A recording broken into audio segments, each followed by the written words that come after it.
విషయం కాదది. గొప్ప కార్యాలు చేయాలంటే ఓహో అని, గొప్ప ఆశీర్వాదం కావాలంటే ఓహో అని మనం పరిగెత్తాల్సిన అవసరం లే. చిన్న వాటికి కృతజ్ఞత కలిగి ఉండాలి. ఆమేన్, ఆమేన్, హల్లెలూయా, హల్లెలూయా, హల్లెలూయా.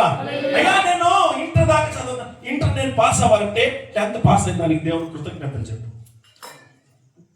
అయ్యా నాకు ఆ ఉద్యోగం నచ్చలేదు, నేను వేరే ఉద్యోగానికి వెళ్ళాలనుకుంటున్నావా, ఈ ఉద్యోగాన్ని ఫస్ట్ దేవునికి కృతజ్ఞతలు చెల్లించు. అయ్యా నాకు పిల్లలు లేరు, నాకు పిల్లలు కావాలి, అది కావాలంటున్నావా, ఫస్ట్ నీ పెళ్ళిని బట్టి ఏం చేయి, దేవునికి కృతజ్ఞతలు చెప్పు. అయ్యా అదేవరో ఒక చదివినాడు, భార్య దొరికిన వానికి మేలుకు దొరికిన, మేలు దొరికిన మేలుకు దొరికిన. అటువంటి ప్రార్థన కాదు. మనం కూర్చొని బైబిల్ ధ్యానం చేసేటప్పుడు ఆదాం కావ పర్ఫెక్టా కాదా అని అడిగాను. ఎప్పుడు కానీ దేవుడు పర్ఫెక్ట్ కాకుండానే చేస్తాడు. అన్పర్ఫెక్ట్గా ఒకరు పర్ఫెక్ట్గా ఉంటే ఇంకొకరు అన్పర్ఫెక్ట్గా ఉంటారు. వీళ్ళిద్దరూ జత చేసేది దేవుడి యొక్క పని.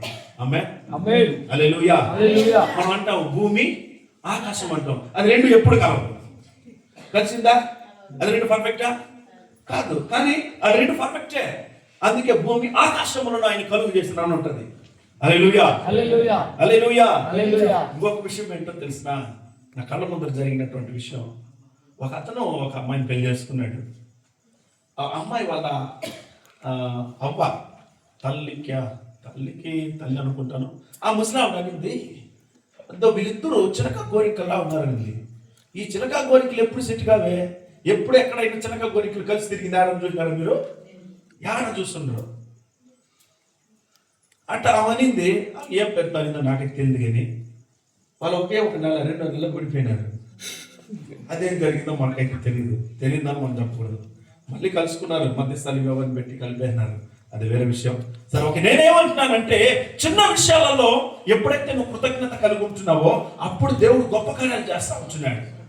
అయ్యా నాకు ఇది దొరకలేదని దాన్ని చూడొద్దు, దొరికిన దాన్ని బట్టి